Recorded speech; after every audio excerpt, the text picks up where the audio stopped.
Palibasa kasi mga pahirap kayo sa mga taong nasa paligid nyo. Anong sabi nyo? Ha? Ba't hindi nyo lakasan para naman marinig ko? Pahirap kayo sa kapwa! Pabigat! Pabigat ka! Hoy, tanda! Hindi porket nag-iisa ka na sa buhay, sa akin mo ibubus ang galit mo sa mundo. Anong? Totoo naman ah. Ginagawa mo lang dahil ng pag-iisa mo para kaawa ka ng lahat eh. Bakit? Malungkot ba ang mag-isa, Manong Roy? Masyado ka na bang malungkot? Kaya lumabas ka sa amoy lupa mong bahay? Para lang ireklamo yung tindahan at pag-initan ako, ha? Wala ka siguro magawa sa buhay mo, no? Aba, lintik ang bata ka. Siguro kaya ka ganyan? Gumagawa ka lang ng paraan para mapansin ka ng tao eh. Bastos ang bibig mo, Ramel. Bawiin mo sinabi mo. At kung hindi, anong gagawin mo? Irereklamo ko sa barangay. Malakas na sigaw ng matanda ang umalingaw-ngaw sa paligid. Kaya doon napunta ang atensyon ko at ng aking kapatid.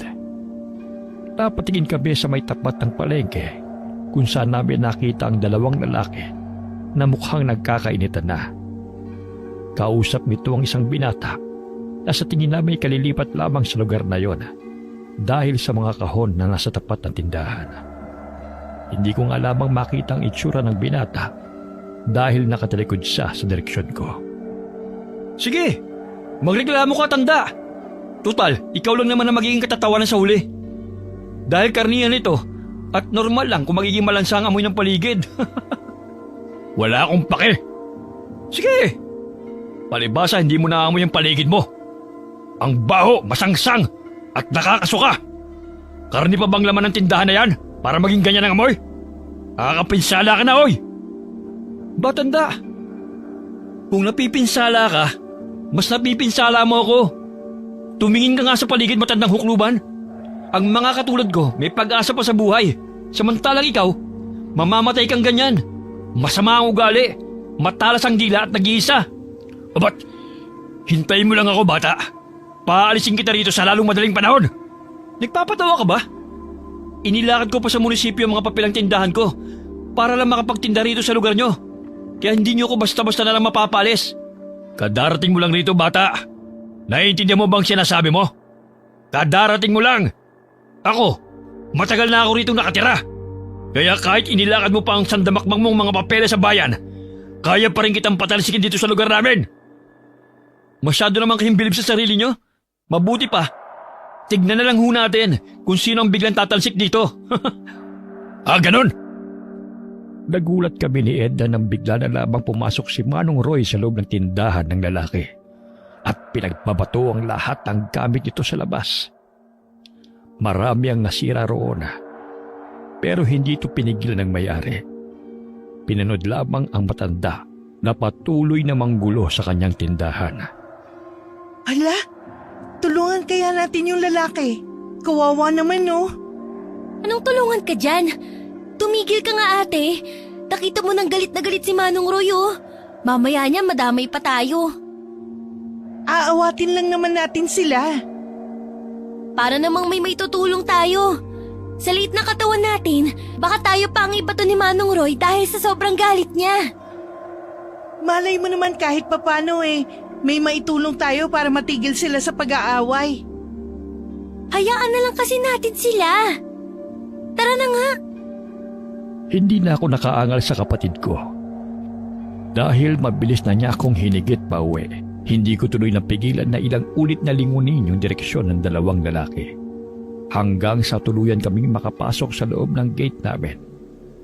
Kinabukasan, habang naglalakad kami ng kapatid ko papunta sa trabaho ko, muli naming nadaanan ng galit na si Manong Roy sa harapan ng palengke, kung saan din namin ito nakita kahapon. Hindi katulad kahapon na puro sigaw lang ang ginagawa niya. Ngayon ay naging violente na siya at paminsan-minsan ay tinatamaan na ng sampal at batok yung binata. Tignan mo si Manong Roy. Hindi pa talaga nakontento sa gulong ginawa niya kahapon. At nandun na naman sa tindahan ng lalaki. Grabe na talaga ang ugali niya. Hinaan mo nga yung boses mo, ate. Baka mamaya niyan marinig ka ng matanda. Bakit? Totoo naman lahat ng sinasabi ko, ah. Palibhasa kasi walang kasama sa buhay kaya galit sa lahat. Ni hindi mo nga alam kung sino talaga ang may mali sa kanilang dalawa eh. Pero yung lalaki kagad ang kinakampihan mo. At si Manong Roy ang mali? Basta. Pakiramdam ko siya talaga may kasalanan kaya nagkakagulo. Sus, palibhasa kasi, gwapo yung lalaki kaya siya yung kinakampihan mo. Huh? Gwapo ba? Sus, nagmamaang-maangan ka pa, samantalang ang bilis mo naman pag gwapo yung pinag-uusapan. Aminin mo na. Pagbigyan mo na ako. Alam mo namang pogi lang ang kahinaan ko eh. At saka, wala namang masama kung mapugian ako. Single naman ako eh. Ewan ko sa'yo ate. Bago kami magpatuloy sa paglalakad ni Edna, napansin ko na kusa nang umalis si Manong Roy sa harap ng lalaki matapos niyang magwala. Nakaharap na rin sa pwesto ko yung lalaki, kaya nagkaroon ako ng pagkakataon na masilayan ang mukha ng binata ng ilang segundo. Masaya akong napangiti bago sumunod sa kapatid ko na nauna na sa paglalakad. Gwapo nga! Ha? Anong sabi mo? Anong binubulong-bulong mo dyan ate? Wala akong sinabi. Wala raw pero nakangiti. Masaya lang ako, bakit ba? Sus! Manahimik ka na nga lang, Edna. Nga pala, anong gusto mong ulam natin mamaya? Fried chicken na lang. Sige, samahan mo ako mamalengke pag uwi, ha? Okay. Nakarating kami sa trabaho ko kung saan kahit papano ay tumutulong sa akin si Edna. Naiwan na kasi sa amin ang maliit na ukayan matapos mamatay si Mama sa sakit na kanser. Kaming dalawa na lamang ang nagtutulungan upang patuloy pa rin na maitaguyod ang tindahan. At sa awa naman ng Diyos, ilang taon na kami nitong nabubuhay dahil sa kinikita ng ukayan. Mabilis na lumipas sa mga oras at dumating na ang hapon. Maaga kaming nagsara ng tindahan ni Edna para pumunta sa palengke at bumili ng hapunan namin. Hindi pa man kami nakakarating sa mismong harapan ng palengke, agad kong isinipit sa likod ng tenga ko ang ilang buhok na nalaglag sa aking mukha para maging presentable ang ayos ko. Napansin ko na inilingan pa ako ni Edna, pero hindi ko na lamang siya binigyan ng pansin at agad na naglakad papunta roon sa bagong bukas na karnihan. May ngiti kagad sa labi ko nang makita ko na yung gwapong lalaki. Kuya, may karne po? Anong klaseng tanong yan? Talagang may karne dito ate. Karnihan kaya to? Tinignan ko ng masama si Edna nang marinig ko ang bulong niya. Binulungan ko rin siya pabalik. Huwag ka nga magulo. Ay, nakakita ka lang ng gwapo. Pati boses mo nagbago ate. Masyadong pa bebe. Shh! Sabi na huwag kang magulo eh. Tumahimik ka nga dyan. Buti na labang at hindi na nagsalita pa ulit si Edna. Kaya ibinalik ko na ulit sa gwapong lalaki ang atensyon ko. Agad niya akong nginitian at saka siya nagsalita. Meron, miss. Ilang kilo ba ang gusto mo? Karneng manok ho ang hinahanap namin kuya. Meron ba kayo nun? Ay, wala kaming manok eh. Pero meron kaming karne ng baboy at kalabaw rito. Bagong dating lang. Sariwa po ba yan? Bakit parang may amoy na? Biglang namilog ang mata ko dahil sa pagsabat ni Edna. Kaya agad ko siyang sinaway. Edna, ano ba? Bakit? Nagtatanong lang naman ako bilang isang customer ate ah. Tumigil ka na nga dyan.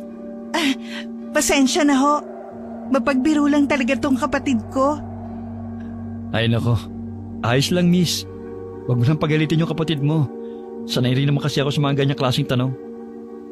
Napakagat ako sa sarili kong labi nang bigla kong tignan ng direkta sa mga mata ko ng tindero. May mapangakit pa itong ngiti habang nagsasalita. Kaya hindi ko maiwasan na biglang makaramdam ng pamumula. Buti na lamang talaga at nagsalita na siya. Kaya umiwas na rin ako ng tingin sa kanya. Pero huwag kayong mag-alala.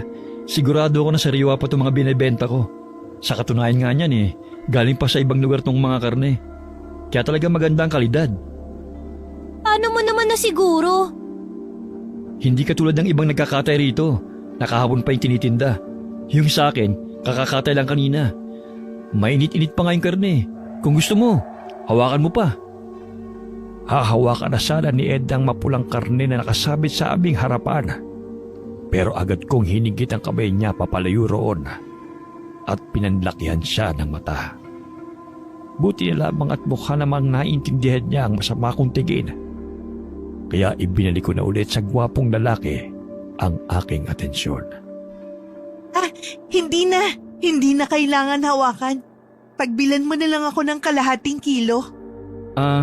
Yung malaman na parte ba o yung buto-buto, miss? Yung malaman. Sige, sandali lang ha. Habang inaasikaso niya ang binili kong karne, hindi ko maiwasan na kausapin siya. Interesado kasi ako na makilala siya ng paunti-unti. Bagong bukas lang ba tong tindahan mo? Oo, miss. Paano mo nalaman? Mukhang hindi ka pa kasi nakakapagligpit ng mga gamit nitong tindahan mo. May nakikita pa kasi kung ilang kahon dito sa labas. Sinusubukan ko pa kasi kung maganda talaga tong pwesto na to Wala pa nga akong customer Ikaw pa lang Talaga? Buena mano pala ako. Oo, parang ganun na nga. Tumawa pa ako ng mahina hanggang sa naglakas loob na rin akong magpakilala sa kanya. Siya nga pala. Ako nga pala si Camila. Inabot ko sa kanya ang aking kamay na ilang segundo niyang tinitigan bago yun tanggapin. Makikipagkamay lang siya tulad ng inaasahan ko. Pero nagulat na lamang ako nang bigla niyang iangat sa ere ang aking kamay papunta sa tapat ng kanyang mukha at marahan niyong dinampian ng isang halik. Ako si Romel. Masaya akong makilala ka, Camila. Ako rin. Pabilis kong binawi sa kanya ang aking kamay at agad yung itinago sa likod. Ramdam ko ang pamumula ng pisngi ko. Kinikilig pa ako ng mga sandaling iyon. Pero nakita ko ang nandidiring mukha ng kapatid ko. Naiinis man ako pero hindi ko na lamang siya pinansin. At pilit na ibinalik na lamang ang atensyon ko kay Romel. Nagulat ba kita sa ginawa ko? Pasensya ka na. Ganun kasi ang karaniwang ginagawa sa lugar namin. Sa tuwing may nakikilala kaming bagong babae. Naku, wala yun. Ayos lang. Sigurado ka ba? Oo naman. Nanibago lang kasi ako ng konti. Ngayon lang kasi may gumawa nun sa akin. Ganun ba? Mabuti naman. Nasa kalagitnaan kami ng pag-uusap ni Romel nang maramdaman ko ang paghigit ni Edna sa damit ko. Ate, hindi pa ba tayo uuwi? Hapon na. Magluluto ka pa ng pagkain natin. Oo nga pala. Yung karne ko nga pala, Romel. Tapos na ba? Pwede ko na bang makuha? Ay, pasensya ka na. Nawala bigla sa isip ko Ito na Salamat ha. Salamat din. Balik kayo Oo naman. Nang makauwi kami sa bahay, dali-dali kong ibinaba sa lamesa yung karne na binili namin. At agad daw umakyat sa kwarto para buksan ang bintana. Kahit kasi malayo sa mismong palengke, abot tanaw sa bintana ang tindahan ni Romel. Maliit man ang figura na makikita kong titignan, pero hindi yung naging hadlang sa akin. Partitigan siya habang nasa loob ng tindahan at abala sa kanyang mga ginagawa. Magluto ka na, ate. Nagugutom na ako. Sandali naman. Tama na yan. Nakita mo naman siya kanina. Hindi pa ba sapat yun? Ito na nga. Nakakainis ka naman Minsan na nga lang ako magkagusto tapos panira ka pa. Magluto ka na kasi. Mamaya ka na tumitig dyan pagkatapos natin kumain. Oo na. Magsasaing na muna ako. Kaya hugasan mo na yung karning baboy ron sa lababo. Karning baboy yung binili mo? Sabi mo fried chicken tayo ngayon. Eh anong magagawa ko? Wala daw manok doon sa tindahan ni Romel. Bakit ka pa kasi dun bumili? Pwede naman sa ibang tindahan eh. Nawala kasi sa isip ko. Hayaan mo, bibili na lang ulit tayo bukas sa palengke ng manok. Sinadya mo lang yata na bumili ng karning baboy kanina para makabalik bukas eh. Parang ganun na nga. Mukhang mapapadalas ang pagkain natin ng karne ah. Oh? Akala ko ba hindi ka mahilig sa ganong klase ng ulam? Dati yun, hindi na ngayon. Matapos magluto ng kanin, napansin ko si Edna na kumukuha ng pera sa bag niya at akmang lalabas na ng bahay. Kaya naman mabilis akong humarang sa mismong pintuan habang nakataas ang isang kilay. Aba, at saan ka pupunta ha? Bibili lang ako ng ulam dun sa labas. Parang hindi ko trip yung ulam natin ngayon eh. Alam mo naman na hindi rin ako mahilig sa karning baboy. Ang arte mo talaga. Sige na, pumunta ka na. Bilisan mo ha, bumalik ka kagad. Opo. Pagbalik ni Edna ay dala niya na ang isang takal ng ginataang langka na kanyang nabili sa labas. Kaya agad na akong naghain ng aming hapunan at tahimik na kumain. Pero nang matikbang ko na yung niluto kong karne, hindi maiwasan na mamilog ang mata ko sa gulat. Wow! Bakit? Tikman mo Edna, ang sarap. Anong masarap sa adobong baboy? Malangis kaya yan? Hindi kasi tikman mo. Kakaiba yung lambot. Kalasa pati niya yung karne ng corned beef. OA ka lang ate. Tikman mo na kasi. Masarap talaga yan. Ayoko. Ikaw na lang. Hindi ko talaga gusto kumain ng karne ngayon. Ikaw rin, hindi mo matitikman to. Taka na ate. At saka, mukhang kaya mo naman ubusin yan na ikaw lang mag-isa eh. Malinamnam kasi talaga yung laman. Mukhang totoo yung sinabi ni Romel na magandang araw yung kalidad nitong karne niya. Malambot eh. Sus, paraan mo lang yata yan para doon ka ulit bumili sa susunod. At saka, baka kasi ngayon ka lang nakabili sa poging tindero. Kaya kakaiba yung lasa. Loko ka talagang bata ka. Mga ilang saglit pa ay natapos ng kumain ng kapatid ko. Samantalang ako naman ay nanatili pa rin nakaupo sa lamesa. Ang kalahating kilo ng karne na dapat ay hanggang bukas ko pakakainin, naubos kong lahat. Tinatawanan na nga ako ni Edna dahil masyado raw akong malakas kumain. Pero dahil sarap na sarap ako sa ulam, hindi ko siya pinansin at nagpatuloy na lamang sa pagsubo ng kanin. Makalipas ang ilang minuto, nakangiti na akong tumayo habang nakahawak sa aking tiyan. Pinaghugas ko na rin kaagad si Edna ng aming pinagkainan at pinagsara ng bahay. Ako naman ay pumasok na sa aking kwarto at ilang oras na tumutok sa harapan ng sako-sakong damit na ititinda namin sa ukay para bilangin. Ate, matulog ka na. Bukas mo na yan tapusin. Mauna ka na. Malapit ko na rin namang mabilang tong lahat. Sige, pahinga ka na rin agad pagkatapos niya na. Lumanguna lamang ako kay Edna. Nang matapos ayusin ang lahat ng sako, matutulog na sana ako nang bigla na naman akong makaramdam ng uhaw. Kaya bago pumunta sa direksyon ng kama, lumabas muna ako ng silid ko at nagpunta sa kusina para kumuha ng tubig. Pabalik na ako sa loob ng silid nang mapansin ko ang kaunting liwanag na nagmumula sa maliit na siwang ng bintana. Kaya naman lumapit ako roon at aayusin na sana yung pagkakasara. Pero napunta ang atensyon ko sa tindahan ni Romel nang mapansin na bukas pa yun. Marahan kong sinilip ang labas at inaninag kung ano ang ginagawa niya. Ay, masyadong malayo. Wala tuloy akong makita. Wala ka talagang makikita dyan. Ay, ano ba?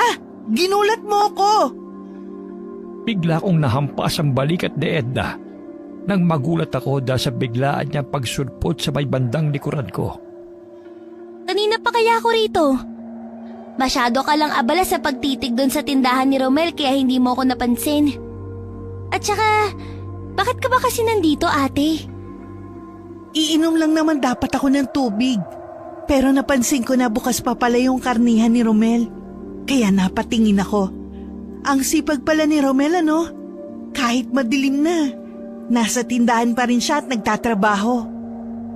Sus, itulog mo na nga lang yan, ate. Tinitigan ko na masama ang kapatid ko at agad na rin pumasok sa loob ng kwarto ko para matulog. Habang nakahiga, agad na pumasok sa isip ko ang eksena namin ni Romel kanina sa palengke.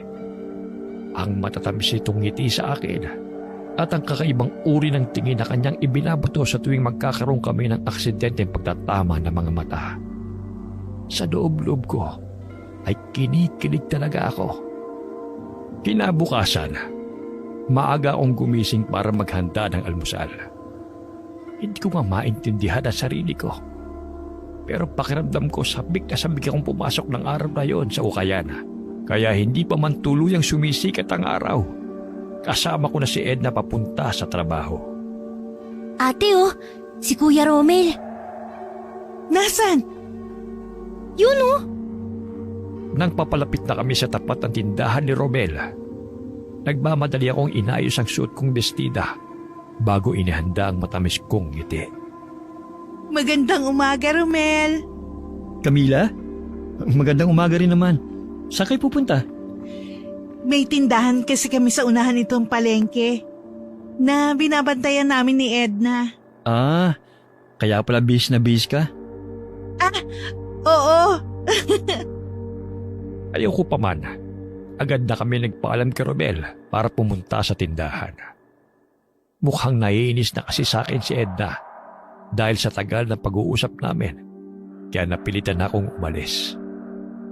Sumapit ang hapon at inabutan na kami ng kapatid ko ng paglubog ng araw sa daan habang papauwi. Hindi ko na rin nagawa pang silipin ang tindahan ni Romel dahil nasa tapat pa lang kami nito. Agad kong napansin ang kumpul ng mga tao na abala sa pagbili. Halatang marami ang nasarapan sa kanyang karne, kaya binabalik-balikan ito. Ilang oras akong nakahalumbaba sa harapan ng bintana namin dahil hinihintay ko na maubos muna yung tao bago ako tuluyang lumabas ng bahay at puntahan si Romel. Papalabas na ako noon nang sumulpot naman si Edna at nagtanong. Oh, saan ka pupunta, ate? Bibili lang ako ng karne, ha? Huwag mong sabihin na seryoso ka nang sinabi mo na mapapadalas ang pagbili mo kay Kuya Romel ng karne. Mukha ba ako nagbibiro ng sinabi ko yun? Oo. Pwes mali ka. Dahil seryoso ako. Diyan ka na muna. Babalik din ako agad. Ate! Hindi ko na pinansin pa ang pagtawag sa akin ni Edna dahil dali-dali na akong umalis. Nang makarating ako sa tapat ng tindahan ni Romel, malambing akong ngumiti sa kanya at mahinhin na ipinatong ang aking kamay sa estante na humaharang sa aming dalawa. Oh, Camila, anong ginagawa mo rito? Bibili ng karne mo? Ha? Hindi ba kabibili mo lang sa akin kahapon? Bakit? Bawal na bang bumili sa'yo ulit? Hindi naman. Oh, ilan ba yung bibilhin mo? 1 kilo na. Nabitin kasi ako sa kalahati kagabi.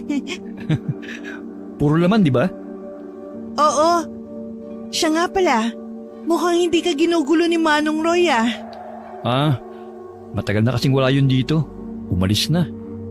Ha? Talaga? Ang alam ko kasi wala na yung ibang pamilya na mapupuntahan.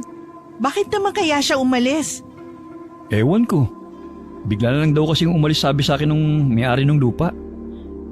Kung sa bagay, mabuti na rin yun para hindi ka na niya ginugulo. Kaya nga eh. Oh, ito na nga pala yung karne mo. Salamat, ah. Sa susunod ulit, ha? Siyempre naman. Naging madalas ang pagbili ko ng karne kay Romel. Kahit na si Edna ay nagtataka na rin dahil sa araw-araw na ginawa ng Diyos, karne ang ulam ko. Yun kasi ang paraan ko para makita si Romel. Nitong mga nagdaang araw kasi, mas lalong dumami ang bilang ng mga bumibili sa kanya. Kaya palagi itong abala at hindi man lang ako makausap ng matagal. Hindi ko tuloy maiwasan na makaramdam ng pagkasabik na makita at makausap siya. Tumigil lamang ang pagbumuni-muni ko nang sumulpot sa tabi ko si Edna. Nabalitaan mo na, ate? Ang tungkol naman saan? Ang dami na raw nawawala rito sa lugar natin dahil sa kidnapping ah. Sino naman na may sabi? Ewan, narinig ko lang dun sa usapan ng dalawang babae na bumili ng damit sa akin kahapon. Ang balita ko nga, pati raw si Manong Roy nakuha na. Paano makukuha si Manong Roy? Umalis na raw yun dito sa lugar natin. Paano ka naman nakasiguro na umalis nga si Manong Roy at hindi nawawala? Kasi si Romel na mismo ang nagsabi sa akin. Kapitbahay niya yung matanda, hindi ba? Kaya paniguradong totoo yung sinabi niya. Imposible yun. Wala namang ibang pupuntahan si Manong Roy eh. Hindi ba't sabi mo, nag-iisa na lang siya sa buhay? Oo, pero basta. Umalis na lang daw bigla yung matanda nang wala man lang pasabi. Yun ang sabi ni Romel. Nakakapagtaka naman yun. Parang nung nakaraan lang, palagi natin silang nakikita magkaaway sa tapat ng palengke. Tapos ngayon, bigla na lang daw umalis? Nang walang paalam? Hindi kaya nakuha na rin siya? Aba, malay ko. Isipin mo kasi ate, paano kung nakuha nga siya? Pero dahil wala nang kasama sa buhay, walang naghanap kay Manong Roy. Umalis nga raw. Hindi nga siya nakuha. At saka, halata namang fake news yung mga balitang nasasagap mo sa labas. Sino naman ang magkaka-interes na kunin si Manong Roy? Laging galit yun sa mundo. Huwag ka kasing masyadong magpaniwala sa chismis. Marites na yung itsura mo, oh. Ay. Naging normal naman ang lahat ng mga nangyayari sa amin paglipas ng ilang araw. Pero hindi naman nagtagal. May napansing kakaiba sa akin ang kapatid kong si Edna. Ayos ka lang ba talaga ate? Bakit parang namumutla ka yata? Nagugutom ako? Oh? Bakit hindi ka kumain? May sobra pa naman ako sinaing at ulam dun sa kusina. Ayoko nun. Ano bang gusto mo? Parang gusto ko ng karne malapit doon sa bukana ng palengke. Doon sa tindahan ni Kuya Romel? Oo, yun nga. Kakakain mo lang ng karne kaninang umaga.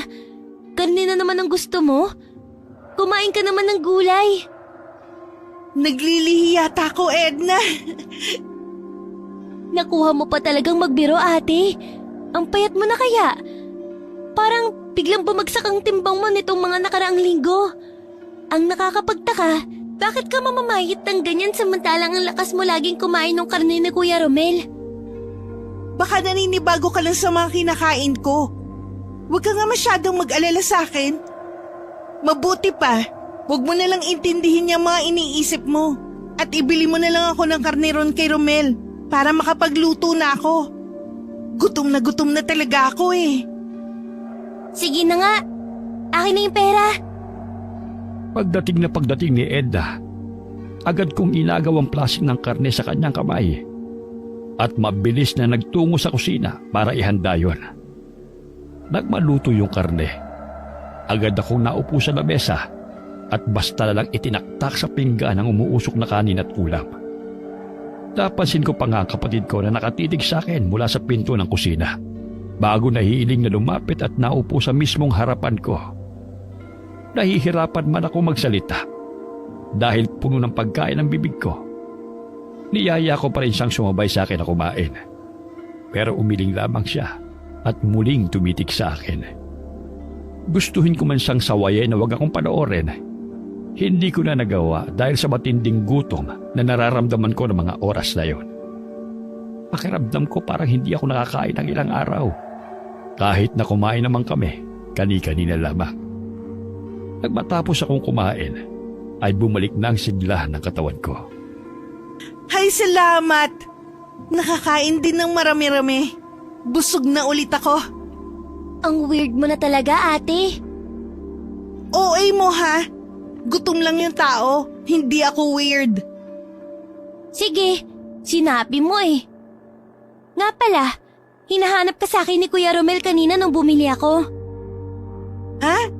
Ano namang sinabi mo? Sabi ko, bilisan niya magkilo ng karne dahil nagugutom ka na. Ano? Bakit mo naman sinabi yun sa kanya? Nakakahiya. Huwag kang mag-alala. Tumawa lang naman siya sa sinabi ko. Pinasobrahan niya nga rin yung kilo ng karne para sa'yo eh. Talaga? Oo nga, ang kulit. Ay, kinikilig ako. Sinimangutan lamang ako ni Edna at saka umalis na sa harapan ko. Hindi ko na lamang siya pinansin dahil kilig na kilig pa rin ako sa nalaban ko. Sumapit ang gabi at malalim na ang tulog ng kapatid ko. Pero nasa sala pa rin ako at nagbibilang ng mga ukay na dadalhin namin bukas sa tindahan. Maya-maya pa ay nagsisimula na ulit kong malamang sikmura ko dahil sa gutom. Dahil doon kaya naman tumayo ko at pumunta sa kusina para tignan sa kabinet ang pwedeng kainin. Pero wala naman akong matipuhan doon. Kumuha na lamang ako ng tinapay sa lamesa at isinubo yon sa aking bibig. Ngunit hindi ko pa man tuluyang nalulunok yun. Agad na bumaliktad ang sikmura ko at ininuwa ang tinapay. Gusto ko yung kainin dahil sa gutom. Pero sa tuwing ipinipilit kong lunukin ang kapirasong parte ng tinapay na yon, agad ko rin yung sinusuka. Kaya naman pumasok na lamang ako sa kwarto at itinulog ang kalam ng aking tiyan. Kinabukasan, maaga akong binulabog ni Edna sa kwarto ko. Ate! Gumising ka dyan, ate! Bakit ba? Ikaw bang may gawa ng mga kalat dun sa kusina? Anong kalat? Yung mga sumabog na karne sa sahig. Anong sumabog? Teka nga, titingnan ko. Dali-dali akong bumangon sa kama at mabilis na tumakbo sa kusina para tignan ko anong tinutukoy ng kapatid ko. Namilog ang mga mata ko dahil sa dami ng kalat na nakita ko. Anong nangyari dito? Bakit mo sa akin tinatanong yan? Hindi ba't ikaw yung nahuling pumasok sa kwarto natin kagabi? Ako nga, pero hindi naman ako may gawa niyan. Kung hindi ikaw, sino? Aba, malay ko. Alam nga naman na ako ang gumawa niyan. At saka kung ako nga talaga, bakit ko naman ikakalat yung mga karne sa sahig? Ano ko, baliw? Baka naman pusa lang ang may gawa niyan. Ewan! Basta ang alam ko, walang pusa nakakapasok dito sa bahay natin. Kaya ako ang pinagbibintangan mo. Wala naman ako sinabi na ikaw. Baka lang naman kasi alam mo kaya sa'yo ko tinatanong. Sus! Kung ganon, bakit ako agad ang tinanong mo? Ibig sabihin, ako nga ang pinagbibintangan mo? Ha? Tayo lang namang dalawang nakatira dito. Kaya syempre, kung hindi ako ang may gawa nito, sa'yo ko talaga itatanong. Eh, ang dami mong sinasabi. Maglinis ka na lang dito. Ang aga-aga pinaiinit mo ang ulo ko. Pagkatapos ng kaguluhan namin ni Edna, napansin ko ang pasimpleng pagmamatsyag niya sa akin. Ngunit binaliwala ko na lamang yun. Ang inaalala ko kasi, ang hindi pangkaraniwang gutom na madalas kong nararamdaman. Kung dati natutulog ko pa ang gutom ko, ngayon ay hindi ko na magawang makatulog dahil sa matinding pagkalham ng sikmura ko. Dumaan pa ang isang gabi, may naramdaman na naman akong kakaiba sa aking katawan. Hindi ko na alam kung anong nangyayari sa akin. Pero pakiramdam ko, nasa loob ako ng isang panaginip. At sa panaginip na yon, nasa harapan daw ako ng ref. at may masarap na kinakain sa loob noon. Hindi ko man maigalaw ang buo kong katawan. Ramdam na ramdam at nalalasahan ko yung sarap na kinakain ko. Ate? Anong ginagawa mo? Bigla akong nagising sa magandang panaginip ko. Agad akong napalingon at nakita ko na lamang ang kapatid ko sa may pinto ng kusina habang may nakatutok na flashlight sa akin. Ha? Bakit kumakain ka niyan? Nang ano? Anong ibig mong sabihin? Bakit ka kumakain ng hilaw na karne? Anong karne? Wala naman akong kinakain, Edna. Ano yung hawak mo? Napatingin ako sa hawak ng kamay ko. Sa bigla ko inabitiwan ko yun. Kasabay ng mabilis na pagtayo mula sa pagkakaupo sa sahig. Kitang-kita ko ang duguan kong mga kamay. Pati na rin ang bumagsak na hilaw na karne sa may paanan ko. Anong nangyayari sa akin? Ate, Hindi ko kinain yung karne, Edna. Hindi ko yun kinain. Sabihin mo sa akin, di ba hindi? ate kumalma ka. May sakit ba ako? Baliw na ba ako, Edna? Maniwala ka, hindi ko alam kung anong ginagawa ko. Akala ko nananaginip lang ako kanina. Hindi ko alam na kumakain na pala ako ng karne. Naniniwala ako sa'yo, ate. Edna, tulungan mo ako. Tulungan mo ako, hindi ako to. Ate, tingnan mo ako. Tumingin ka sa mga mata ko. Edna, anong nangyayari sa akin? Bakit ko kinain yun? May mali ba sa akin? Walang mali sa'yo, ate. Siguro may sakit ka lang kaya ka nagkakaganito. Baliw na yata ako. Tuluyan akong napahiga sa sahig kung saan kagad akong dinaluhan ng kapatid ko para pakalmahin. Hindi ko na kasi kinakaya ang lahat na nangyayari. Pakiramdam ko, para akong malalagutan ng hininga dahil sa sobrang pagwawala. Hindi ko na rin maintindihan ang sarili ko. Pakiramdam ko ay may kung anong bagay sa loob ko na oras-oras na nagpapagutom sa akin. Sabik na sabik ako sa karne na dati ay hindi naman. Aminin ko man o hindi, natatakot na ako sa sarili ko. Makalipas ang ilang oras, tuluyan akong kumalma kaya dahan-dahan akong pinaupo ni Edna sa upuan at pinunasan ng ilang dugo na kumalat sa mukha ko. Naghari ang matinding katahimikan sa aming dalawa hanggang sa may pumasok na ideya sa aking utak.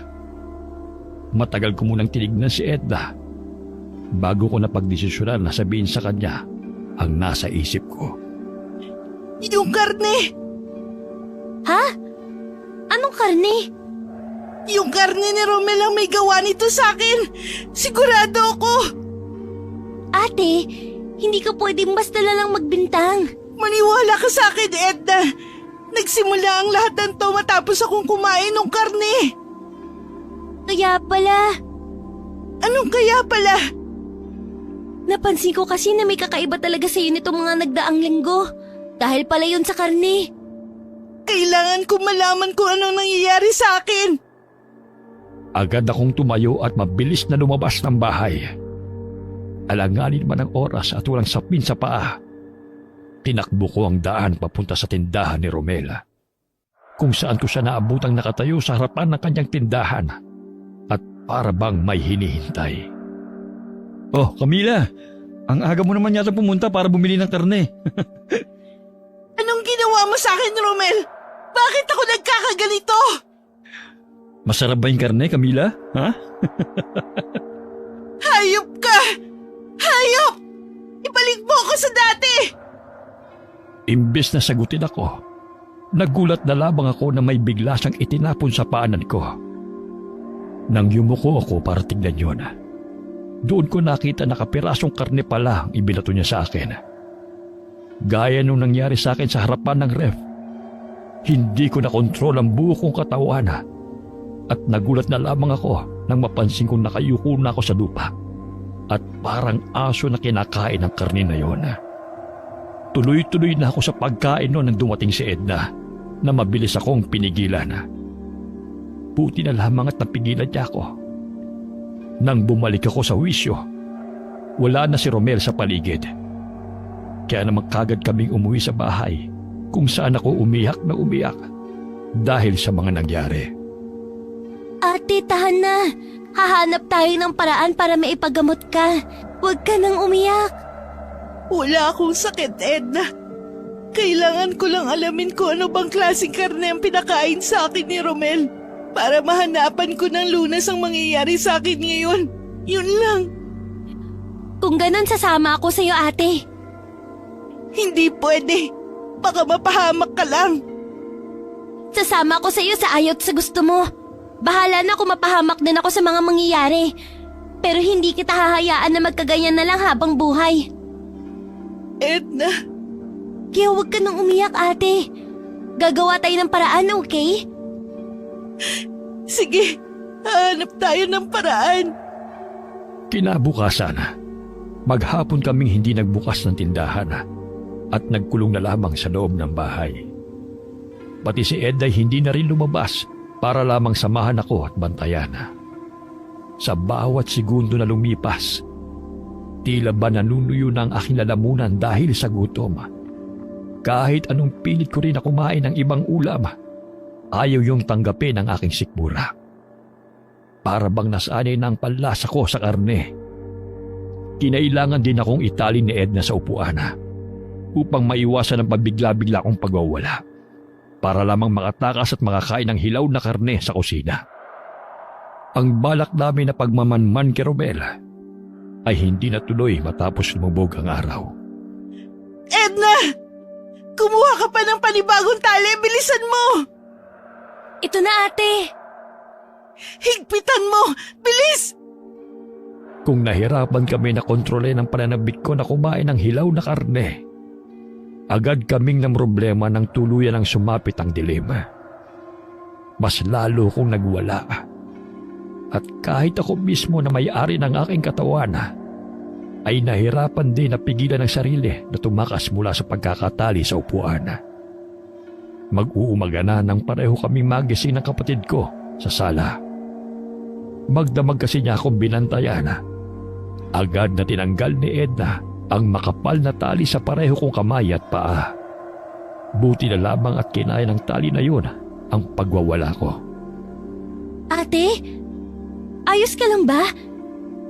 Oo, ikaw ba? Nasaktan ba kita kagabi? Hindi.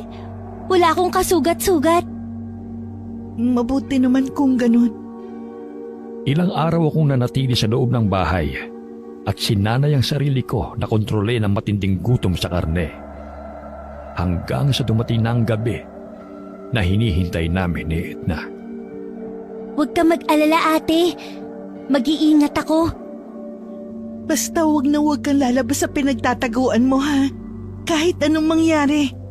Hindi natin alam kung anong kayang gawin ni Romel. Baka saktan ka din niya. O gawin katulad ko. Ate, huwag ka magsalita ng ganyan. Gagawa tayo ng paraan para mahanapan ka ng lunas, di ba? Kaya nga nandito tayo ngayon. At mamanmanan si Kuya Romel. Pasensya na. Hindi ko lang talaga mapigilan. Tanggalin mo na muna, ate, sa isipan mong tungkol sa problema natin. Sa ngayon, dapat maging maingat tayo. Hanggat wala pang sapat na impormasyon na nakakalap tungkol sa kung anong karne ang pinakain niya sa'yo, hindi tayo titigil sa pagmamanman. Edna? Nandito lang ako, ate. Hindi kita iiwan kahit anong mangyari sa gabing to. Pero ipangako mo na tatakbo ka kapag may nangyaring hindi maganda, ha? Pero paano ka kung... Kaya ko ang sarili ko, Edna. Ikaw, sarili mo dapat tinuuna mo. Pero ate... Huwag na makulit. Sige, ate. Pangako. Binantayan namin ang oras hanggang sa sumapit ang gabi. At nakita na nga namin si Romel na nagsasara ng kanyang tindahan. Bago patayin ang ilaw, ilang ulit itong lumingon sa paligid. bago tuluyang isinara ang pinto. May dala itong sako at mabagal ang mga hakbang na naglakad papunta sa masikip na eskinita habang sumisipol. Hindi ko napigilan na makaramdam ng kaba habang tahimik na sumusunod dito. Ang Romel na nasa aming unahan ngayon ay malayong-malayo na sa binata na nagustuhan ko noong unang araw na makita namin siya. May kakaiba na itong aura na nagpapabilis ng tibok ng puso ko sa masamang paraan. Nagpatuloy si Romel sa paglalakad hanggang sa bigla na lamang tong tumigil sa harap ng maliit na palaruan, kung saan namin natanaw ang isang binatilyo na nakahiga at mukhang malalim na ang tulog. Sa palagay ko ay isang pulubi ang batang yon. Ang sunod na ginawa ni Romela ay bumuhay sa nanlalamig kong dugo. Aswang! Mabilis na tinakpan ng mga kamay ko ang bibig ni Edna at saka ako bumulong. Shh! Huwag kang maingay, Edna. Baka marinig niya tayo. Pareho tayo mapapahamak nito kapag nagkataon. Kitang-kita namin ni Edna kung paano hinawakan ni Romel ang leeg ng binatilyo. At tila ba may kakaiba itong lakas. Dahil walang kahirap-hirap niya yun na iniangat sa ere na parabang manika lamang. Sa isang mabilis na galaw ng kanyang kamay, napansin na lamang namin na butas na pala ang tiyan ng bata at nasa loob na ang kamay ni Romel na tila ba may kinakaparoon. Hindi na rin nakagalaw ang binatang hawak niya na kaagad na binawian ng buhay. Diyos ko! Huwag kang maingay. Umalis na tayo rito, ate. Aswang si Kuya Romel. Baka patayin niya rin tayo. Shh! Huwag kang matakot, nandito si ate. Hindi kita hahayaan na malapitan ni Romel. Hindi kita hahayaan na mapahamak. Ate, ayoko na rito. Gusto mo bang umuwi na? Pero wala kang kasama. Kaya na ni ate to. Huwag kang mag-alala sa akin. Paano kung mahuli ka niya? Walang tutulong sa'yo. Makakaligtas ako, pangako. Sa ngayon, bumalik ka na sa bahay at magsarado ka ng lahat ng pinto. Babalik ako oras na malaman ko na ang sagot sa lahat. Pero ate... Iligtas mo ang sarili mo, Edna. Parang awa mo na. Mag-ingat ka, ate. Kahit nanlalabo na ang aking mga mata dahil sa pag-iyak, pilit ko pa rin pinanonood ang pagtakbo ng aking kapatid papunta sa kabilang direksyon. Bago muling sinundan si Romel na binabagtas naman ang daan papunta sa lumang bilyaran ng aming barangay. Bit-bit ang sako kung saan nakapaloob ang katawan ng binata. Muling naghanap si Romel ng panibago niyang bibiktimahin. Umabot sa 3 katawan ang nasa loob ng sako. Pero katulad ng nangyari sa unang biktima, walang kahirap-hirap na binuhat niya yon hanggang sa makabalik sa mismong tapat ng tindahan. Nanlaki ang pareho kong mga mata. Nanlaki ang pareho kong mga mata. Nang makita ko kung paano niya yon isa-isang hinubaran at para bang hayop na kinatay sa isang mahabang metal na lamesa. Halos bumaliktad ang sikmura ko matapos kong mapagtanto na ang lahat pala ng kanyang mga binibentang karne ay laman ng tao. Pero ang takot na aking naramdaman ay mas lalong nadagdagan matapos kong mapanood kung paano pa simpleng kinagat ni Romel ang hinihiwa niyang karne na tila ba sarap na sarap ito. Diyos ko, aswang nga siya. Alam kong kanina ka pa nanonood, Camila. Lumabas ka na dyan. Parang huminto sa pagtibok ang aking puso matapos kong marinig ang mahinang bulong na yon ni Romel. Biglang nanghina ang tuhod ko dahil sa matinding takot at tuluyang napaupo sa aking pinagtataguan. Nang makabawi ng lakas, mabilis ang naging mga pagkilos ko. Tumakbo ko papalayo ng tindahan. Pero agad na nahawakan ni Romel ang aking buhok at marasyong hinigit papalapit sa kanya. Ah! At saan ka pupunta? Hindi pa tapos ang palabas. Romel, bitiwan mo ko! Ha? Bakit naman? Hindi ka ba nag-i-enjoy sa mga ginagawa ko? Baliw ka na! Hindi ba't gusto mo nitong karne ko? Ano nangyayari sa'yo ngayon? Hindi ko alam na ito palang sinasabi mong magandang kalidad ng karne na ipapakain mo sa akin. Niloko mo ako! Niloko? Baboy o tao? Karne pa rin yun. Hindi ka ba nasasarapan? Hindi ka ba nabaliw sa kakaibang lasa?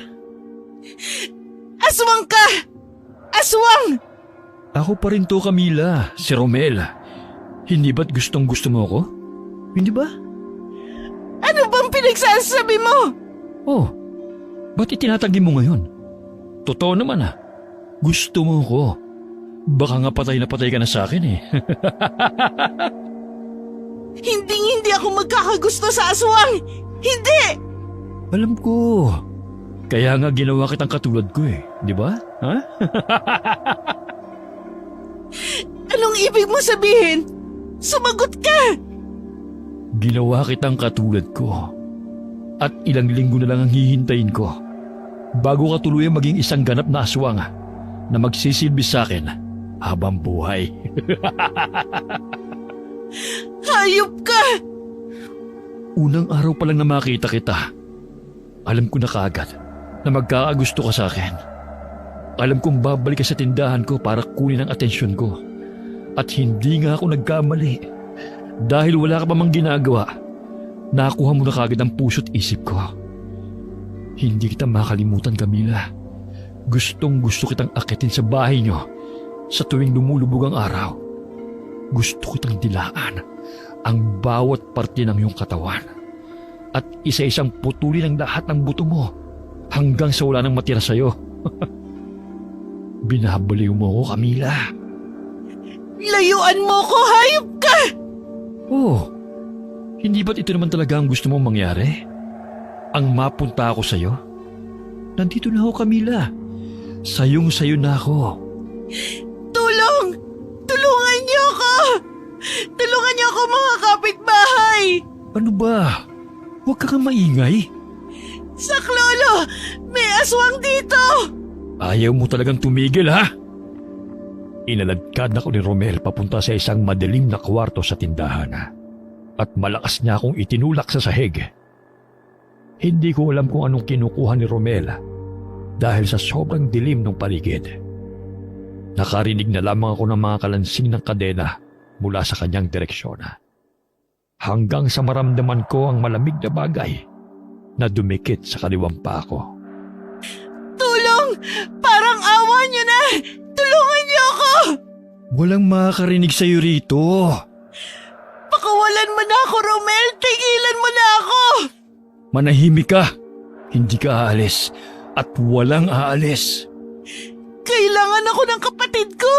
Kailangan ako ni Edna! Dahil lang ba dun? Sige, kung gusto mo, gagawin ko rin siyang aswang katulad ko para tatlo na tayong maghahasik ng lagim dito sa bayan nyo. At ako ang paglilingkuran yung lahat. Huwag! Bakit? Ayaw mo bang maging katulad ko? Kumpara sa ibang aswang, malakas kami, Camila. Sobrang lakas. At kahit ilang araw pa ako magbabad sa tirik ng araw, hinding-hindi ako manghihina. Isa akong daghamon.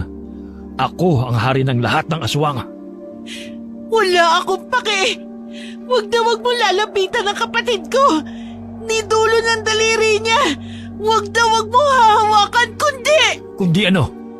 Sabihin mo, Camila. Ano ang kaya mong gawin sa akin, ha? Ano? Papatayin kita! Sigurado kung wala ka na mabibiktima na ibang tao! Uy, nakakatakot ka naman, Camila. Ano bang magagawa ng isang katulad mo sa akin? Umiyak? Ha? Hayop ka! Pilit ko siyang inaabot pero dahil may kadenang nakatali sa aking mga paa. Nang hina na labang ako dahil sa pagod. Pero hindi ko pa rin siya nahawakan man lang. Hindi ko na alam kung anong gagawin ko para makatakas. Nawawala na rin ako ng pag-asa. Pero pilit pa rin akong nagsisisigaw upang humingi ng tulong sa labas. Nagbabaka sakali na may biglang mapadaan doon sa tindahan at may makarinig sa akin. Lalapitan sana ako ni Romel, dala ang isang malaking hiwa ng karne. Nang mapatingin ako sa direksyon ng pinto ng tindahan at marinig ang isang pamilyar na boses. Ate Camila! Edna! Edna, huwag kang papasok! Tumakbo ka na! Ang kaninang pagod at panghihina na nararamdaman ko ay agad na napalitan ng pangamba matapos kong marinig ang nag-aalalang boses ng aking kapatid mula sa labas. Takot na takot ako sa pwedeng mangyari kay Edna na mga oras na yon. Kaya bago pa man siya tuluyang puntahan ni Romel, agad kong inabot ang binti nito at mahigpit na niyakap para pigilan siya na makapaglakad papunta sa labas.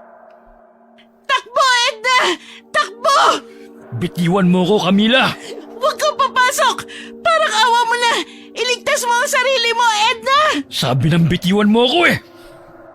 Malakas akong sinipa ni Romel, kaya tumilapon ako sa dingding at humampas ang ulo ko sa semento. Tumutulo man ang dugo sa noo ko. Patuloy pa rin akong sumisigaw para balaan ang kapatid ko.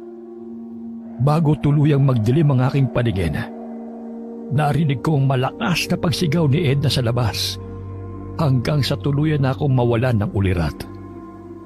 Hindi ko na alam kung ilang oras akong nawala ng malay. Pero nagising na lamang ako na parang may sumisipa sa katawan ko. Nang imulat ko ang aking mga mata, bumungad sa aking harapan si Romel na nakatayo at may kakaibang ngiti sa labi. Bigla tuloy pumasok sa isipan ko ang huling nangyari bago ko nawalan ng malay. Mabuti naman at nagising ka na. Nasaan si Edna? Sinong Edna? Ha? Anong ginawa mo sa kapatid ko? Ilabas mo siya! Ah, yung batang babae? Saglit lang, ha? Saglit na umalis si Romel, pero agad din naman itong bumalik. Habang higit-higit ang isang malaking styrofoam papunta sa harapan ko. Ang kakaibang ngiti niya kanina ay mas lalong lumapad, na nagpadagdag sa takot na pumupuno sa buong sistema ko. Hindi pa man niya tuluyang natatanggal ang takip ng lalagyan.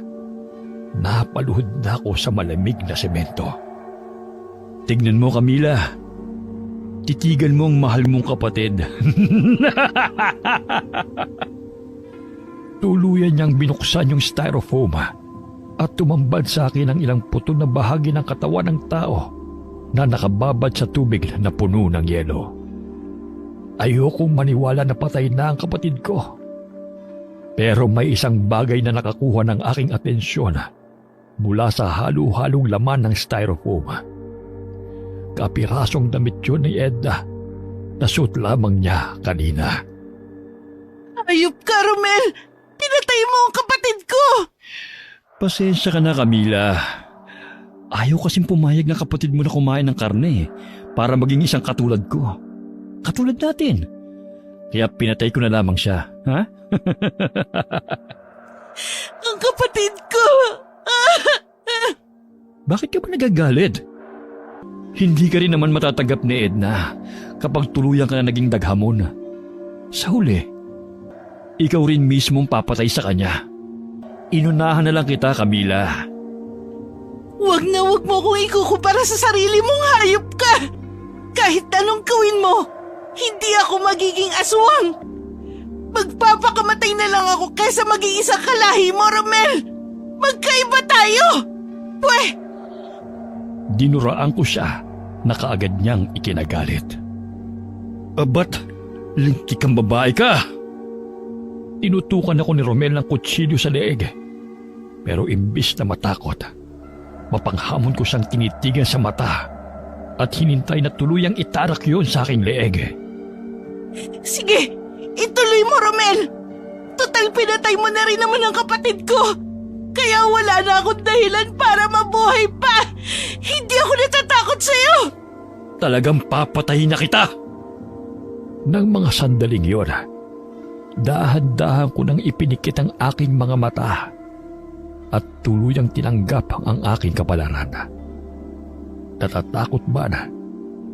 Pigil ang hininga na hinayaan kong tumulo ang lahat ng luha sa aking mga mata habang hinihintay ang susunod na gagawin ni Romel. Ilang minutong tumahimik ang buong paligid. Hanggang sa unti-unti ko nang maramdaman ang matulis na kutsilyo sa leeg ko na dahan-dahang tumutusok sa aking balat. Naramdaman ko ang mainit na likido na tumutulo sa parting yun pababa sa aking dibdib, kasabay ng isang mahapding pakiramdam. Parang awa mo na. Patayin mo na lang ako. Sayang ka. Gusto pa naman kitang gawing asawa. Naging mabilis ang lahat ng pangyayari nang maramdaman ko na tuluyan na sanang isasaksak ni Romel ang kutsilyo sa aking leeg.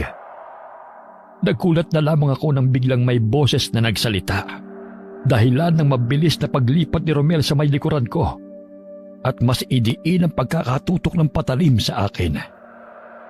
Layuan mo siya! Pumasok ang dalawang matandang lalaki sa loob ng kusina, kung saan kaagad kong nakilala ang isa sa kanila, si Manong Roy. Manong Roy? Bilib na talaga ako sa tibay mo, tanda. Buhay ka pa rin pala hanggang ngayon? Kung alam ko lang nababalik ka pa, edi sana hindi kita hinayaan na makatakas nung araw na yon. Pinatay na sana kita kagad. Kung merong mang mamamatay sa inyong dalawa, ikaw yon. Aba, nagdala ka pa talaga ng kaibigan. Sino naman to? Bitiwan mo si Camila! Anong gagawin mo, tanda? Tatakbo ka na naman, ha? Manahimik ka, Romel, kung ayaw mong masaktan! Nagbibiro ka ba? Ako? Masasaktan mo? Imposible. Nakalimutan mo na ba kung paano ka nagmakaawa nung araw na pinuntahan kita sa bahay mo? O baka naman hindi mo na nga talaga maalala dahil sa katandaan mo, ha? Manahimik ka! Mukhang nakalimutan mo na nga. Buti na lang nandito ako para ipaalala yun sa'yo. Sabi mo noon, parang awa mo na, Romel. Hayaan mo na ako mabuhay. Hindi na kita guguluhin. Basta't palayain mo na lang ako. Pero, bakit nandito ka ngayon? Isa kang halimaw! Kung hindi ako, sinong pipigil sa'yo mula sa patuloy na pagbibiktima mo sa mga walang kalaban-laban na tao? Wala! Kung inaakala mo na kaya mo kong pigilan, Wes, nagkakamali ka. Hinukay mo lang ang sarili mong libingan sa pagpunta mo rito. Panoorin mo, tanda. Panoorin mo kung paano ko patayin ang babaeng to sa harapan mo. Idiniin ni Romel ang patalim sa aking leeg. Dahilan para ako'y mapapikit dahil sa matinding kirot. Hindi ko na rin maintindihan ang sumunod na nangyari dahil nagulat na lamang ako nang marinig ang napakalakas na sigaw ni Romel. Baka sa boses niya ang matinding sakit na naging oportunidad ko para makalayo at mapatakbo papunta sa salungat na direksyon ng kwarto na kayang maabot ng kadena na nakatali sa akin. Ah! Maaring aswang ka nga. Isang daghamon na may pambihirang lakas kahit sa umaga. Pero hindi kagaya ng ibang daghamon. Mahina ka pa. Mahina? Tignan natin kung sino ang mahina. Ah! Nakita namin kung paano unti-unting nagbago ang anyo ni Romel. Ang kanyang gwapong mukha ay napalitan ng makapal at kulubot na balat. Nasira rin ang kanyang damit dahil sa biglang paglobo ng katawan nito. Ang kanyang magandang mga mata ay bigla na lamang lumiit dahil natabunan ng balat na nakalawlaw sa kanyang mukha. At lumabas ang matatalas ng ngipin nito. Kung titignan ito mula sa malayo, hindi mapapansin ang kanyang pagbabago dahil mukha lamang niya ang napalitan ng kahindik-hindik na itsura. Akala ko nung una, susugod ito papunta kay Manong Roy. Pero laking gulat ko nang bigla niya akong lingunin at marahas na hinigit ang kadena na nakatali sa aking paa. Tulungan niyo ako! Sinabi ng bitiwan mo siya! Dahil sa ginawa niya, muli akong nakaramdam ng panibagong takot para sa aking kaligtasan. Gustuhin ko man na iligtas ang aking sarili at humanap ng pwedeng kapitan para hindi niya ako tuluyang mahila. Wala akong bagay na maabot dahil sa iksi ng kadenang nakakapit sa aking binti. Pinilit kong labanan ang paghila sa akin sa paggapang sa basang sahig. Tumagaktak ang pawi sa aking noo at nangangatal ang aking kalamnan. Patuloy akong humihingi ng tulong habang nagmamakaawa akong nakatingin kina Manong Roy. Bitiwan mo yung dalaga, Romel! Kung ayaw mong masaktan ka na naman! Tulungan ninyo ako! Nagmamakaawa ako! Iligtas niyo ako sa kamay ni Romel! Francis! Gumawa ka ng paraan! Nakita ko na mabilis na tinanggal ng matanda ang balabal sa kanyang katawan at tumambad sa amin ang napakaraming bagay na nakadikit sa katawan nito. May ilang maliit na bote at patalim din doon. Pero ang inilabas ng kasama ni Manong Roy mula sa kanyang likod ay isang mahabang itim na buntot pagi. Sa isang mabilis na galaw, narinig ko na lamang ang malakas na lagitik nito sa aming direksyon ni Romela. Bigla tuloy akong napapikit dahil sa takot, habang pilit pa rin na hinihigit ang sarili ko papalayo sa aswanga. Aray! Ah! Ang mga katulad mo ay walang lugar dito sa mundong ibabaw! Ah! Tama na! Ang mga aswang na masyado mapagmataas at gumagawa ng masama sa mga tao ay nararapat na ibaba! Aray! Ayoko na! Hindi ka dapat naghahasik ng lagim sa mga taong wala namang ginagawang masama sa'yo! Patuloy na inahampas ni Manong Francis Robel na ngayon ay napaupo na sa sahig habang isinasangga ang mga kamay nito sa kanyang ulo. Sa bawat paghampas ng matanda ng buntot pagi sa kanya, animo parang nagbabagang latigo yun na lumalatay sa kanyang katawan.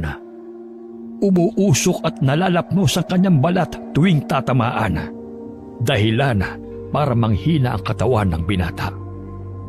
Habang inaatake ng matanda ang aswanga, agad naman akong nilapitan ni Manong Roy, dala ang isang palakol. Mabilis niyang naputol ang kadena sa aking paa, kaya naman kagad akong tumayo para makalayo. Ngunit naabot ni Romel ang aking paa at mahigpit yung kinapitan. Bitiwan mo ako! Bitiwan mo ako! Wala kang ibang mapupuntahan kundi sa akin, Camila. Sa akin lang! Ano ba, Romel? Tumigil ka na! Kung mamamatay ako, hindi ako papayag na ako lang. Isasama kita sa hukay! Ah! Akala ko'y kakagatin niya ako. Pero nanlaki ang pareho kong mga mata nang bigla niya akong hinigit papunta sa kanyang bisig at niyakap. Naramdaman ko na lamang na may tumama sa akin, isang sobrang init na bagay sa aking kaliwang pisngi na nagdulot ng isang napakasakit na pakiramdam. Aray! Ang sakit! Francis! Tumigil ka! Ginawa akong panangga ni Romel at tumama sa aking katawan at mukha ang 3 haplit na pinakawalan ng matanda na dapat ay para sa kanya. Pilit na inaagaw ni Manong Roy ang hawak nitong buntot pagi. Pero nagmatigas ang matanda at paulit-ulit pa rin akong hinampas. Tama na! Aray! Sinabing tumigil ka na, ano ba, Francis? Aswang na din siya, Roy. Hindi mo ba nakikita? Umusok sa kanya ang bawat hampas ko. Hindi tumatalab sa tao to. Hindi siya aswang. Alam ko nakita mo kung anong nakita ko. Huwag mo nang ipagtanggol ang babaeng yan. Tama siya, Manong Roy. Aswang din si Camila. Manahimik ka! Lintik ka! Narinig mo? Aswang din ang babaeng yan. Tama ang hula ko. Tama ka naman talaga, tanda. Kung gusto mo nga, pwede mo pa yang ihampas ulit kay Camila para magkaalaman na talaga kung ano ba ang totoo.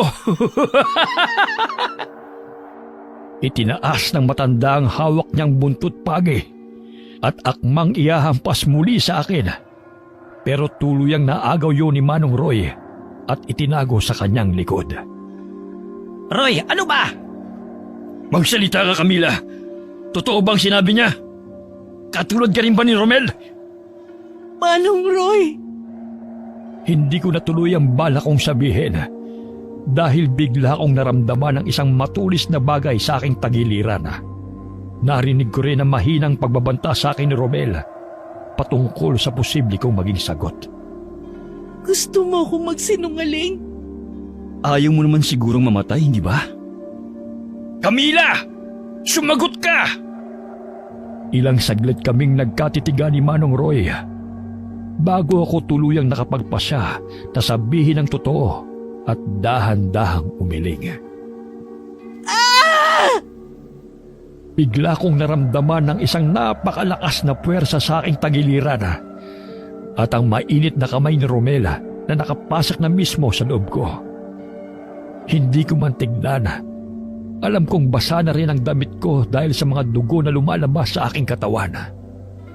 Hayop ka talaga, Romel! Binitiwan ako ni Romel at buong lakas na itinulak dahilan para tumumba ko sa sahig at tuluyang mapadapa.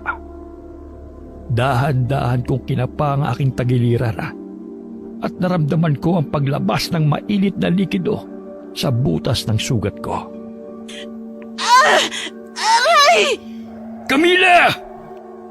Kahit nahihirapang gumalaw, pinilit kong gumapang papalayo kay Romel na ngayon ay sinusugod na ni Manong Francis. Roy! Hawakan mo siya! Papatayin kitang hayop ka! Aray! Hindi ko na nagawa pang lingunin kung ano ang ginagawa nila kay Romel. Pero narinig ko ang malalakas na palahaw nito. Indikasyon ng hirap at sakit na dinaranas. Nakarinig din ako ng mga bakal at boteng nababasag sa paligid. At tumagal yun ng halos kalahating oras bago ko nakita ang dalawang matanda na lumapit sa akin. Puno ang mga ito ng dugo at kalmot sa katawan. Kailangan mo nang madala sa ospital. Baka maubusan ka ng dugo. Kumapit ka lang, Camila. Dadalhin ka namin sa bayan. Ano pong nangyari kay Romel, Manong Roy? Huwag ka na mag-alala. Ligtas ka na. Binuhat ako ng dalawang matanda at agad na isinakay sa tricycle ni Manong Francis. Bago pa man umandar ang sasakyan, tuluyan na akong napapikit at nawala ng malay dahil sa dami ng dugo na nawala sa akin. Naalimpungatan na lamang ako nang makarinig ako ng mga boses at kalusko sa lugar na aking kinahihigaan. Nasaan ako, Manong Roy? Nasa ospital ka ngayon. Nawalan ka ng malay kaya dinala ka namin dito. Matagal na po ba ako nandito? Matagal-tagal na rin. Ilang araw na ho ba ang nakalipas? Mahigit 1 linggo kang walang malay. Si Edna, ang kapatid ko, nailibing na. Anong libing ang tinutukoy mo? Pinatay ho ni Romel si Edna. Tuluyang nabasag ang aking boses matapos kong sabihin ang mga salitang yon. Hindi ko pa rin kayang tanggapin ang kalunos-lunos na inabot ng aking kapatid sa kamay ng aswang na yon. Buhay ang kapatid mo, Camila.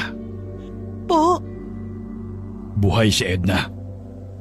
Makikipagtalo pa sana ako nang biglang bumukas ang pinto ng aking kwarto at pumasok ang aking kapatid na si Edna. May mga benda ito sa iba't ibang parte ng katawan at mukhang ilang araw nang umiiyak dahil sa pamamaga ng kanyang mga mata. Edna, buhay ka nga talaga. Ate Camila! Salamat sa Diyos, buhay ka. Akala ko pinatay ka ni Romel. Akala ko hindi na kita makikita. Nakatakas ako, ate! Naabutan namin siyang tumatakbo. Nung gabing papunta pa lang sana kami sa karnihan ni Romel. Puro galos ang katawan niya. At umiiyak habang humihingi ng tulong sa labas ang bawat bahay sa lugar niyo. Nakita niya kami at agad na nilapitan para ihingi ka ng tulong. Salamat po, Maraming salamat po. Nalaman ko mula sa aking kapatid na tumakas si Romel at tumakbo papunta sa gubat matapos malaman ng mga kabarangay namin ang tungkol sa tunay niyang pagkatao. Ang sabi rin ni Manong Roy, mahina na ito at posibleng mamatay na rin makalipas lang ang ilang araw dahil sa mga sugat na kanyang natamo nung gabing yun. Wala na raw itong kakayanan pa na makapinsala ng tao dahil sa ginawang pag-atake sa kanya ni Manong Francis. Kaya naman nakahinga na kami ng maluwag. Lumipas ang ilang araw at tuluyan na akong nakalabas ng ospital. Sa buong pananatili ko roon, hindi ako iniwan ng dalawang matanda. Napansin ko rin ang kakaibang tingin na ibinabato sa akin ni Manong Francis. Kaya naman hindi na ako nakapagpigil pa na magtanong nang makahanap ako ng pagkakataon habang dalawa lamang kami sa kwarto.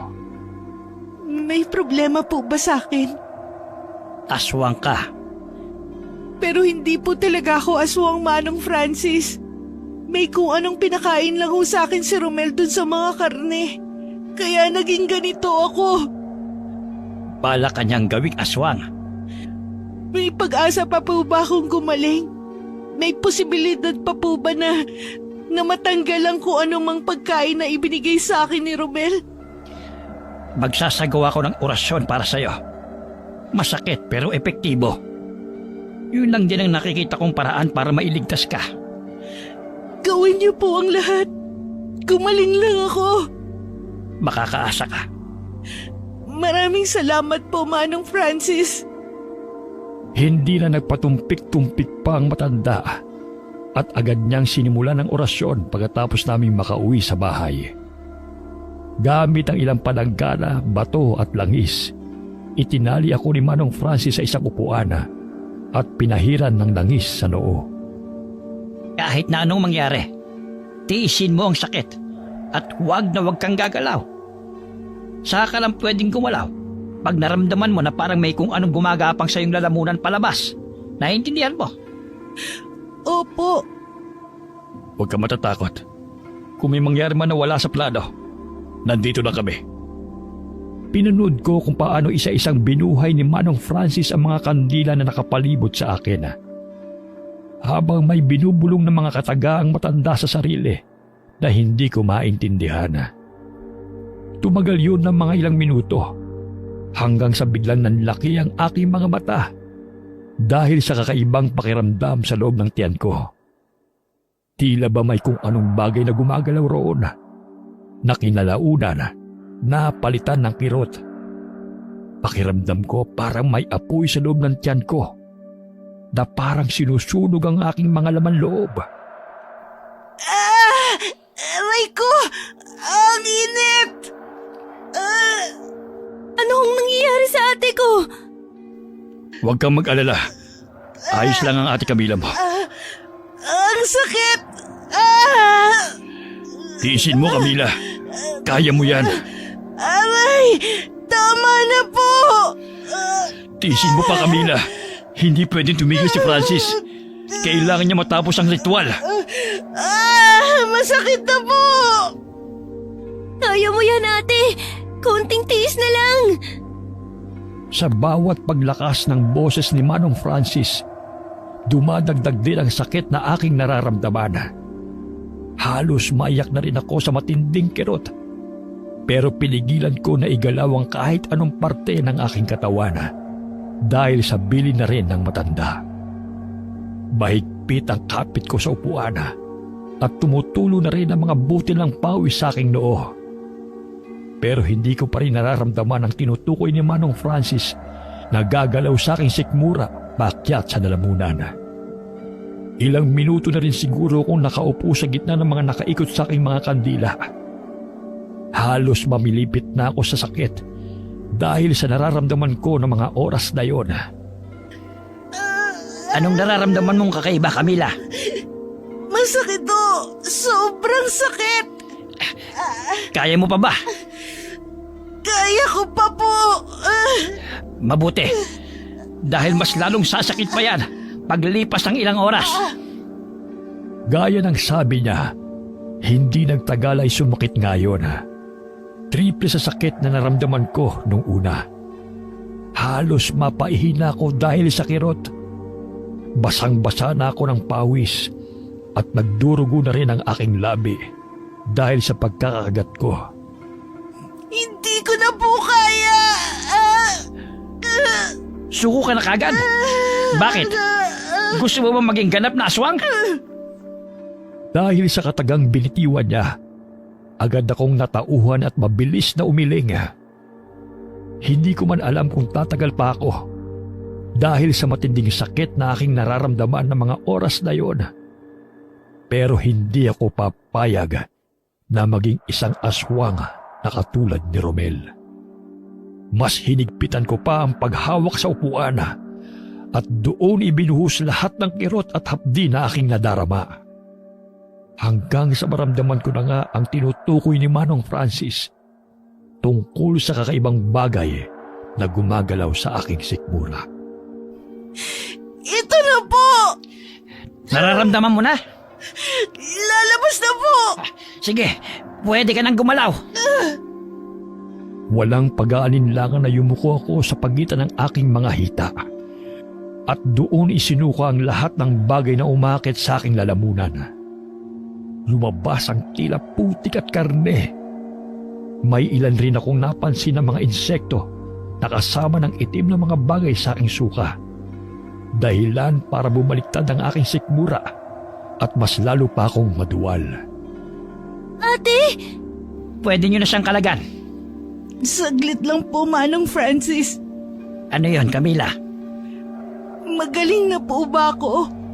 Oo, magaling ka na. Makalipas ang ilang buwan, ay bumalik kami sa normal naming pamumuhay.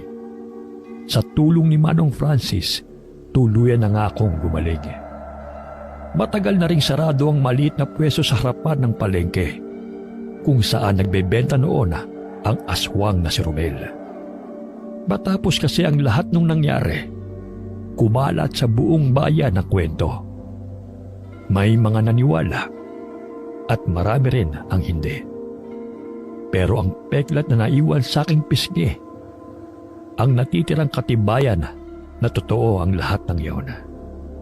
Hanggang ngayon, sa tuwing dumaraan kami papunta sa tindahan, hindi ko pa rin maiwasang mapatingin sa lugar kung saan muntik na akong mapahamak. Bukod sa sariwa pa sa akin ang lahat, alam kong mahihirapan akong makalimutan yon. Mag-iingat kayo palagi. Lalo ka na, Camila. Opo. Salamat po ng marami, Manong Francis. Walang anuman. Siya nga pala. Isuot mo ito. Anting-anting yan na maglalayo sa'yo at sa kapatid mo mula sa mga kulam at aswang. Maraming salamat po dito. O siya, mauna na ako sa inyo. Kailangan ko nang bumalik sa aming lugar. Palagi po kayo mag-iingat, Manong. Utang ko po ang buhay namin ng kapatid ko sa inyo. Hindi ko ho kayo makakalimutan. Wala yun, Iha. Masaya ako na magaling ka na at ligtas kasama ni Edna. Kumaway ako sa kanya at tinanawang sinasakyan itong tricycle hanggang sa tuluyan na yung mawala sa aking paningin. Tara na, ate! Umuwi na tayo! Sige. Matapos umalis ni Manong Francis, naging malapit kami kay Manong Roy. Ang dating suplado at galit sa tao ay masayahin na at palabati na ngayon. Dahil pareho kaming walang kasama na sa buhay, naging takbuhan namin si Manong Roy na naging dahilan para mas makilala namin siya. Kunin mo na to, Camila. Kayo na ang kumain. Total, wala namang ibang kakain niya sa bahay. Nakakaya naman po. Bakit ka naman mahihiya? Pamilya na tayo. Kaya kung ano man ang sobra sa akin, ibibigay ko sa inyo magkapatid. Kaya tanggapin mo na. Talaga ho, Manong? Sa amin na to? Oo, Edna. Bakit? Ayaw mo ba? Ha? Gusto ho namin ni ate. Kung gusto mo talaga, sa'yo na. Wow! Salamat ho, Manong. Nalaman ko rin mula kay Manong Roy na kaya pala ito biglang nawala ay dahil inalam niya ang dahilan ng kakaibang amoy ng tindahan ni Romel. Hanggang sa matuklasan nga niya na tao ang kinakatay ng binata. Sinabi nito na nahuli siya ni Romel bago pa man siya makatakbo. At katulad nung nangyari sa akin noon, tinalian din siya nito ng kadena at balak na sanang patayin. Mabuti na nga lang daw at nakatakas siya rito. Agad niyang pinuntahan ang kakilala niyang manunugis para bumalik sa barangay namin at patayin si Romel. Doon nga raw niya ako natagpuan. O paano? Mauna na ako sa inyo. Malapit ang dumilim kaya umuwi na rin kayo, ha? Opo, Manong. Edna, tara na. Aalis na po kami. Bilisan mo, Edna. Kailangan pa natin magluto ng pagkain natin mamaya. Anong ulam natin? Meron pa yata tayong gulay at isda dun sa ref. Ay, Bakit? Ano bang gusto mo? karne sana ate. Seryoso ka? Karne? Hindi. Tiningnan ko lang naman kung papayag ka ate. Puro ka talaga kalokohan. Pero seryoso ate, kakain ka pa ba ng karne pagkatapos ng nangyari? Bakit mo naman naitanong? Wala naman. Ano, kakain ka pa ba ng karne? Hindi na. Hindi na. Wakas. Palibasa kasi mga pahirap yun sa mga tao nasa